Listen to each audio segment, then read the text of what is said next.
Hello, everyone, and welcome to another episode of the Hook Turn podcast with my great friend Sanviv Ahmed. And how are you tonight, Sanviv?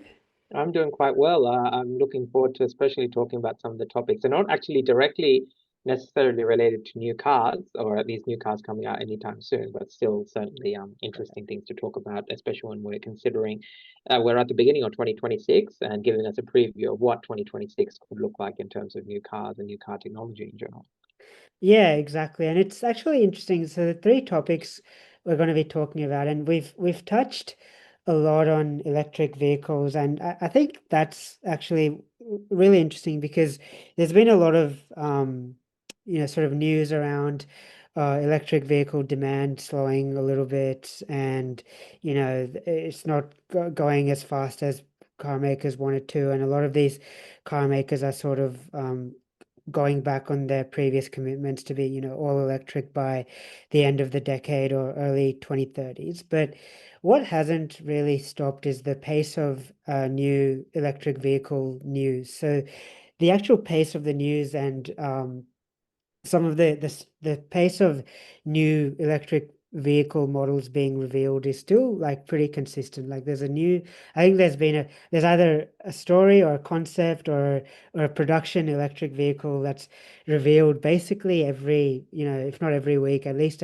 definitely every second week. So Mm. yeah. Okay, so the three topics we're going to be talking about, we're going to be talking about the Kia EV4, which has had its Australian pricing and specifications released. Then there's some news coming out of Munich with BMW providing some technical details about its first all-electric M vehicle. So the next electric M3, which is really, really exciting because although BMW has released M Performance electric vehicles before, they've never released a full-fat M vehicle. So this is some very exciting news. And then we're also going to be touching base on a little bit of a slightly different topic, which is Waymo. So Waymo is potentially coming to Australia, and Waymo is probably the leader in autonomous vehicles. So we'll touch on that in a little bit more depth. Okay, so let's get started on our first topic, which is the 2026 Kia EV4. So this is Kia's competitor to the models like the Tesla Model 3, BYD Seal, and so on. So it's an electric sedan. It's also offered as a hatchback in Europe, but the hatch won't be coming, at least not initially, to Australia. But the local pricing and specs have been released, which is actually this is quite an interesting move by Kia. So they've come out with three tiers of trim levels. So there's the Air, which is the standard range. That's 49,990 before on-road costs. So sneaking under the 50 grand barrier, and that's producing um around 456 kilometers of range with from a 58 kilowatt hour battery. And then you have the Earth and the GT line, which are priced at 59,190 and 64,690 before on-road costs, respectively. So Earth and GT line are both long-range models, and they're going to have 612 kilometers of WLTP range. So interesting pricing. Sandra, what are your initial thoughts? Firstly, on the design of the car itself, and then secondly on the pricing. So the design of the car, similar to the Tasman, I think will be major turnoff. The reality is both the Tesla Model 3 and the BYD Seal are a million times better looking than this car, right? Both of them Yeah. are properly good looking vehicles. Meanwhile, you've got this car, which is like, I don't know how to describe. The front looks okay. Front isn't bad, but geez, the rear, I don't know what's going on there. The interior is nice, and I do like that it's a bit more traditional, so to speak, Mm, interior than both the BYD Seal and the Tesla Model 3. So I guess if you're looking for a car that has a bit more of a traditional interior, then this would be it. But the reality is the market for this will be tiny. First, most people would be like either spend a bit more to get a Model 3 or, as shown, a BYD Seal is cheaper and looks a lot better and pretty much is 90%. I'm not sure who the market for this is because on top of that, it's a sedan. So it's already in a segment that is getting smaller and smaller every year. It's Mm. not price competitive. It's not it as we said, its design isn't that good. It's not its exterior design. Interior wise, it's fine, and as I mentioned, it might appeal to some people who don't like the Mm. everything on a tablet nature of cars like the BYD and the Tesla. But that market is so small, I can't imagine what like Yeah. who actually would be in the market for this. Its range isn't anything to write home about. Your as in the long range is fine, but then the long range is $60,000. So at $60,000, you can buy a Tesla Model Y, Yeah. brand new. 65. Yeah. Yeah. Yeah, so Yeah. I yeah, mean, for the top of 65 the is for range. after onwards. Yeah, Yeah. exactly. So at that price, I just get a BYD Sea Line 7, a Zeekr 7X, Yeah. or a Tesla Model Y. Like those are all much, much better cars than this, Yeah. right? So again, it's not price competitive. You can get much better tech and much better things in other sort of cars. And if you want to go cheaper, MG4, BYD Atto 1, which we've spoken about at that point, yeah, those might not be as good as this car, but certainly at least they make more sense price wise. So it's, I mean, again, I don't know, like the EV5 has been quite successful here. If I'm correct, it's after Tesla and the Mm. BYD. It's the third best-selling EV in Australia. But the Mm. EV5 makes practical sense. First, it's an SUV, so it's in a very mainstream car class, and it's reasonably price competitive. This car, yeah, no, Yeah. yeah, and no one is going to be interested in spending 55 to $65,000 on this car. They're in the market for this car. I'd go either a BYD Seal or a Tesla, or you'd go even cheaper and go for an MG4. Yes, again, I'm not suggesting they're better cars than this. They probably aren't, but the amount of money you'd save, you'd take the compromise over this car. Yeah. And I'm just like, it's interesting because I think like the people who like the small amount of people who will be attracted to this car are probably those who firstly want that slightly more conservative interior with that which has like physical buttons and stuff, and secondly they're probably attracted by Kia's uh brand recognition and their after sales coverage, because Kia compared to Tesla and BYD especially is more established in the sense that, it's been around for longer than both of those. That's a bit of a known quantity, and has a really good, what is it, 7-year warranty. So it's like probably the best warranty coverage. But if you ignore those things for like, I think, Sam, if I agree with you if you look at the car itself, like it's interesting that the interior is more conservative, but the exterior design is probably the most polarizing out of the three. So I think that I find that fascinating. And then you look at some of the specifications. So it things like even like a power adjustable front passenger seat, sunroof, even, and blind spot view monitor. So like that's the Kia's feature where they have that camera feed in the instrument cluster when you're indicating. Like all of those features are locked to the top of the range model, so not even available on the mid spec. So if you want like a sunroof, you have to spend almost $65,000 on this car, and other things as well, like surround view camera, ambient interior lighting, even things like a wireless smartphone charger, and driver seat memory, auto basic things like LED projector headlights, auto folding exterior door handles. I think that's probably, I'm looking at the Drive website, door mirrors, but like all of these like things are features that are standard on the BYD and the Tesla. Like I think on the Tesla, this is all sort of standard from the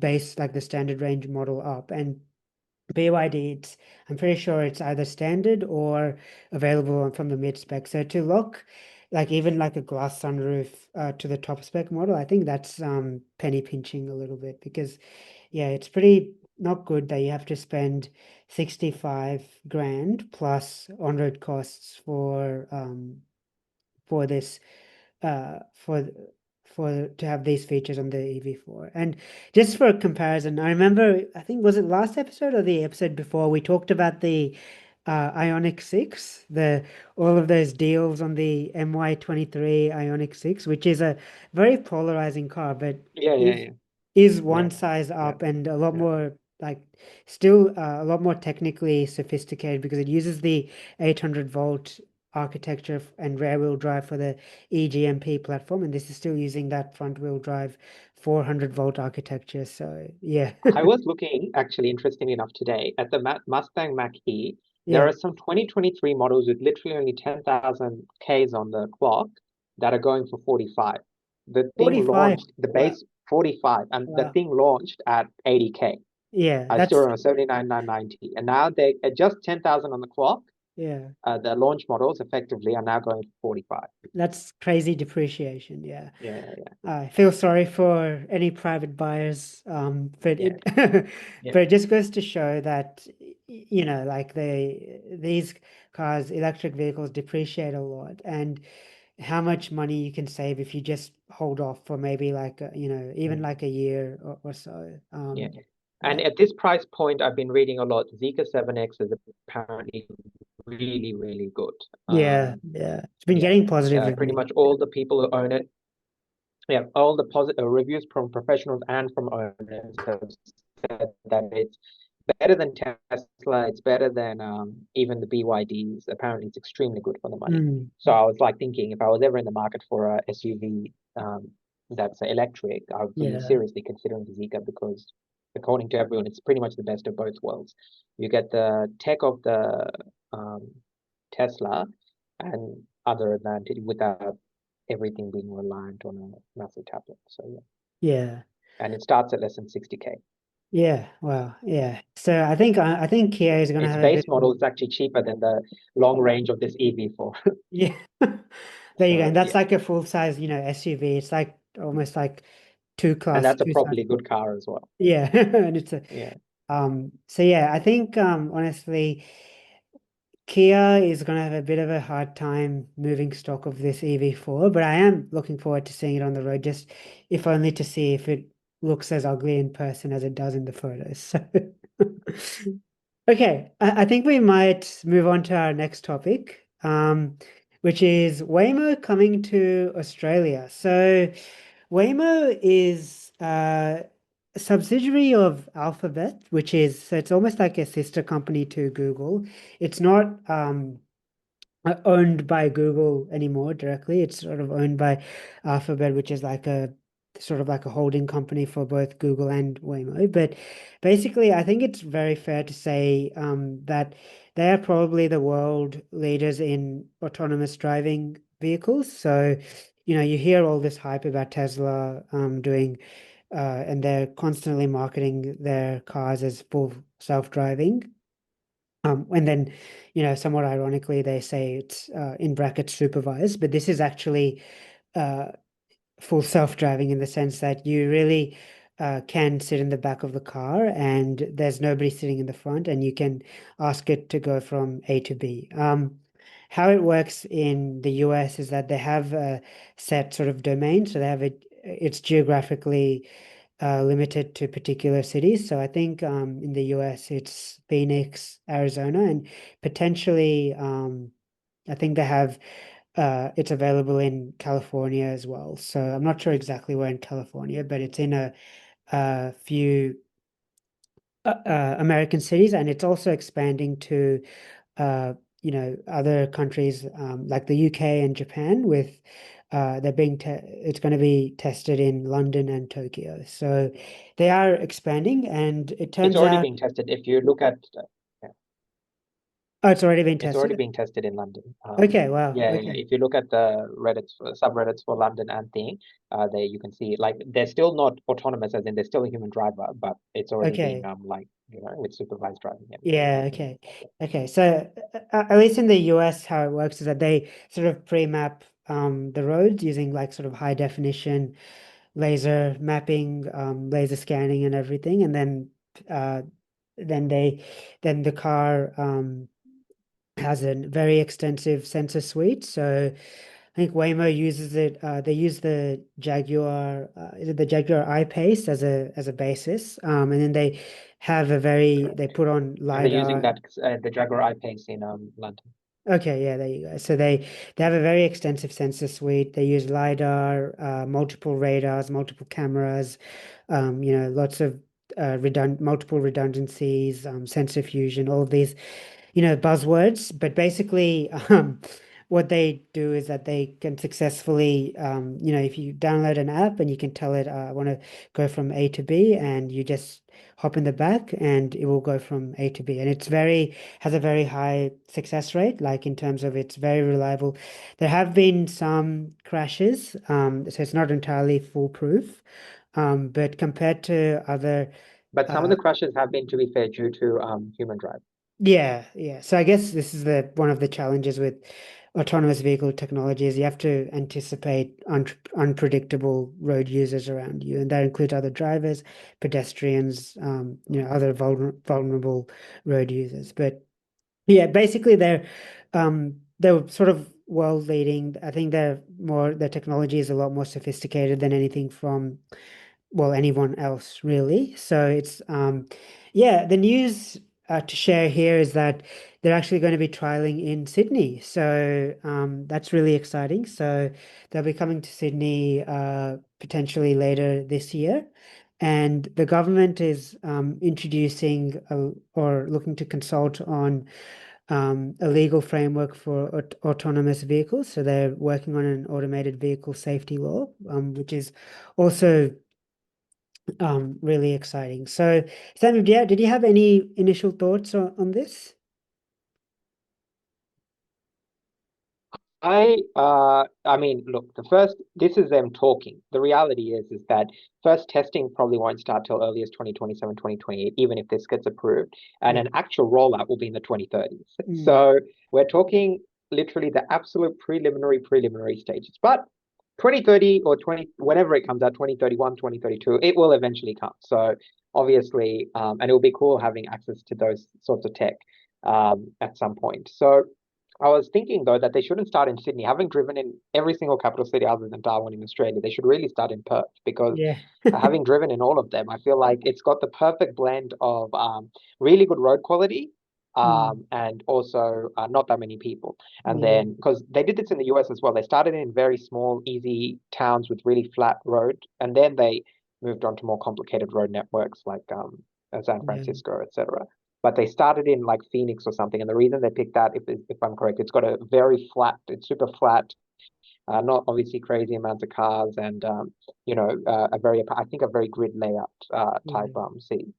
So yeah, other than that, like ultimately, I reckon in 20 years' time, a lot of people, unless you're actually a driving enthusiast, this will be the way to get around. No one Mm, will own a car. Like you'll just be like, okay, I need a car. I'm just going to book the car I need, and the car will drive me there. 20, maybe 30 years. 20 years might be a bit too soon. Say 30 years. But I reckon this will be the future, where only people who own cars are people who actually want to drive them.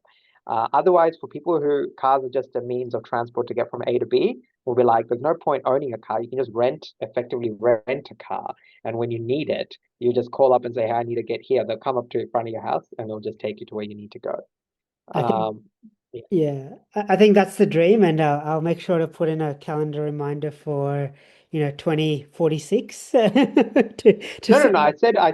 I would say probably 30 years. I would 30. say Okay, we'll be in our 20 60s then, I 2056. reckon. Okay, We'll be in our 60s. it And will who be knows, that might be good for us. In our 60s, we'll probably like, nah, I'm not bothered to drive. I'm just going to call up my self-driving car and it'll take me to where I need to go. I think we might still Um, be working but yeah, at this given the economy. I think we might still be working in our that 60s. is true, actually. Yeah. But yeah, look, I think it's definitely fascinating. I will say I without having actually sat in one, so with that caveat, I still have a little bit of trepidation to trust a self-driving vehicle, and I am looking forward to the day when the technology is sophisticated enough to I don't know. I'm having sat in some taxis. I think I'll trust Waymo really. over some of the taxis I've been in. Okay, yeah, fair enough. Yeah, sometimes taxi drivers are like even more crazy. I'm just keen to see how it handles Melbourne's hook turns. That's what I'm most excited for because our hook turns I in think we'll be Melbourne. fine. If it can do San Francisco, it can do Melbourne.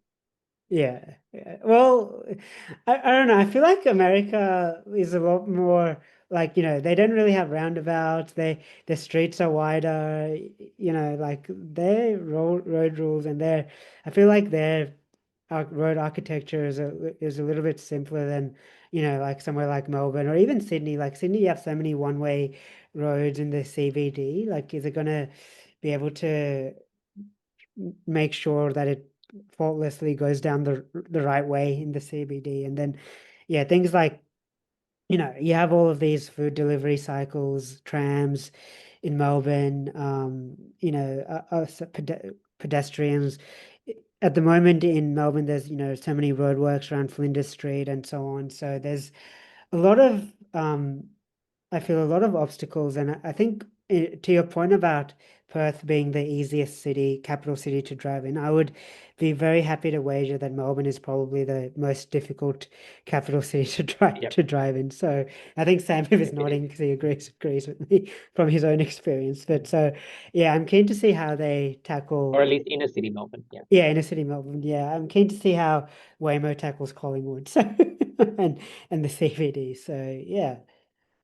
Um, okay, cool. I think, Sandra, did you have any further comments, or we might move on to the next topic? No, like I said, it's exciting that we're being considered. Yeah. I reckon that 2028 will be the earliest to see testing even start, and then it'll take Okay. 3, 4 years for an actual Yeah. rollout. So Yeah. really, 2031, 2032, we might see in limited areas. Mm. Literally, it'll probably be like maybe a 10 square kilometers of Sydney, you could get a Waymo. Because that's how they started in the US, right? It Yeah. was like very limited areas, and then they eventually expanded. Yeah, yeah. Yeah. It'll be like wherever Google's headquarters are in Piedmont, it'll be like only 10 kilometers radius of that will be the initial rollout in like Yeah. 2032 or something. Yeah. All right, cool. Now we might move on to saving the best, or what I think is the best topic for last, which is technical details and further news around BMW's first M electric vehicle. So this is really, really exciting because as listeners will know, I'm a big fan of what BMW is doing with their Neue Klasse model. So we saw the iX3 come out towards the end of last year, and it was really very, very innovative, especially, like basically two generations ahead of the electric vehicles that BMW has on sale at the moment. So there's, ground innovation from the ground up in terms of everything, not just from the motors and the interior technology and the dynamics and so on, but even to the actually how they're making the cars, to the battery technology itself. And yeah, it's like really a ground up, all new philosophy to BMW's upcoming electric vehicles.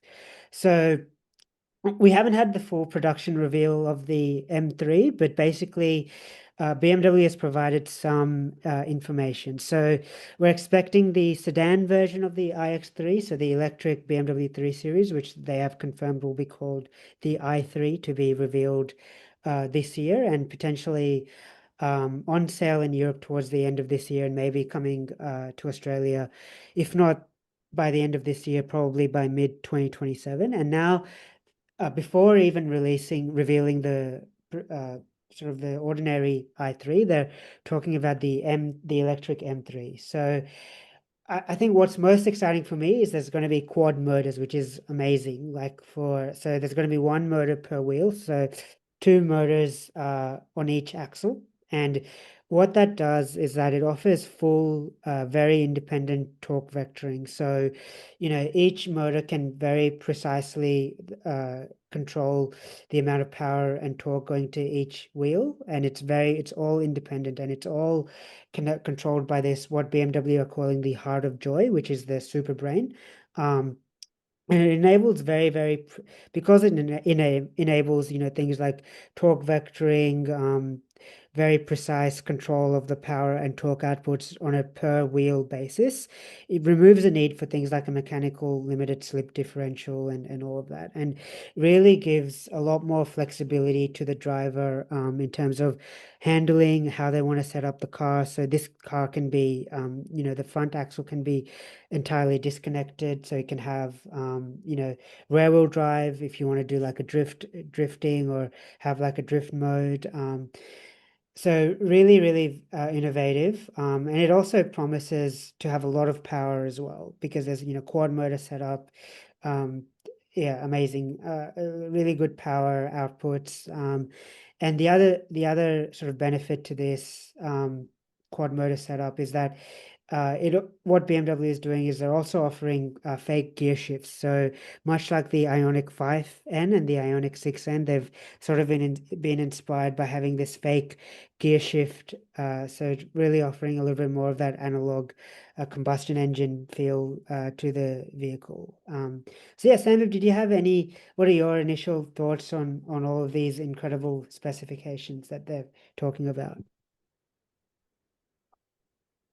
I reckon that similar to Porsche and BMW already doing this, you're going to find that the petrol version is going to be sell a million times more than the electric version. And It's good yeah, they you're are right. The doing a petrol reality is that version. we've spoken about this. Yeah. Yeah, yeah. The reality we've spoken about this. The market for performance EVs is so small. EVs make sense absolutely for A to B transport. In fact, Mm, in many cases, given if you live in the correct area, it's a smarter idea to buy an EV if you've got the financial capacity, than buying a petrol car. But performance EVs are just like very few people are in the market for a performance EV. And let's face it, this will be like some crazy high price of 150, $160,000, right? yeah. Probably even more possibly. More, yeah. So we know that, yes, I'm sure it will be amazing. I'm sure it'll drive well, but really, people who are in the market for 150, 160, and close to $200,000 cars are much less likely to purchase EVs. Even the Taycan isn't doing that great, and that's like from Porsche. Um, Mm, so you're like I said, they're doing it. Yes, there will be a tiny, tiny market for it. Again, I have no doubt it'll be an amazing car when it comes in 2028, 2029 in Australia, I mean. yeah. But the market for it will be so small. It might only do well in those markets like Norway and, yeah, markets where and well is relative as well, but markets where EV adoption is really high and they've got a high percentage of wealthy people. So maybe in the UK and certain parts as well, they might do okay. Germany itself, of course. But yeah, there is certainly cheaper than the EV version. And at that point, you'll be like, why would I spend more money to get an inferior product? Yeah. I think it's like BMW is wise in sort of hedging their bets both ways. So unlike, the Volkswagen Group, including Porsche, and unlike Mercedes as well, which sort of maybe not to the same degree, but was sort of going quite ambitiously in on EVs. BMW has sort of always been like, our philosophy is the power of choice. So we're gonna, much like Toyota, actually, they haven't gotten rid of their combustion engine lineup. So I think that is a wise decision, and they have confirmed that yes, despite all of this tech and innovation with the electric M3, there will be a combustion engine version as well, which will likely be a development of the existing powertrain for the current M3. So that's good. I don't think I mean, I think the performance of the electric M3 will surpass that of the combustion engine M3, which is just, you can't defeat the laws of physics in relation to that. Electric motor, you get instant power, instant torque, and so on. But yeah, I think it's good that they have both options available. What I am interested to see is that BMW have also said with the electric M3 that they've optimized the battery chemistry for high discharge rates and high performance, and I'm interested to see how that affects the range. So with given that the iX3 in its dual motor lineup variant that's been Mm. revealed so far, which is the iX350, that's claiming to have 805 kilometers of range on the WLTP cycle. So that is a bit optimistic for real world driving, but compared to its other rivals, it's far ahead. And the standard i3 is going to have better aerodynamics. So assuming it has the same powertrain and battery capacity, I'm expecting that to have, around, I'm speculating here, but it'll be around sort of like, even if you account for 5 to 10% increase in range. That's easily 850 kilometers minimum on the WLTP cycle. So given this M3 is will still have a greater than 100 kilowatt hour battery capacity and more but more performance, I think I'm interested to see what the impact on the range will be, like how much of a decrease there'll be in the range. So that's what I'm also interested to see. Yeah, so really looking forward to the production model. I will say, to be honest, I'm more excited even just for the regular i3 sedan. I think it'll look great as well, judging based on the camouflaged images and the lots of CGI renderings that people have been doing. But yeah, very excited. Sam, have anything to close off on this topic? Audi, BMW, and Mercedes released their next gen electric EV performance cars, Halo cars, Mm. and see which one's the best. But Audi's got the RS e-tron. They've had it for a while. Yeah, Merc, I can't think off the top of my head. Have they got a full performance? I Which one? think no, I don't think they have a full performance. I think they have, what is it, the EQE or EQS AMG. I don't know if it's like they're considering it to be like a full, I think it's like a 53 AMG or something, which is not their full, it's AMG performance, but I don't think it's a full electric, um, yeah, full Mm. electric AMG model. Yeah, as far as I know, yeah. So they're still, still on I'm still waiting for their full EV battery Actually, we've electric. spoken about the concept already. I'm pretty sure the Yeah, AMG GT yeah. concept. I'm Don't have pretty anything sure. on So I sale. think that yeah, that will be the big halo. Yeah, Yeah, yeah. yeah, Like as you said, they've got AMG performance, like the yeah, M line yeah, stuff for their EVs, but not actually a full dedicated AMG. Yeah. yeah, yeah.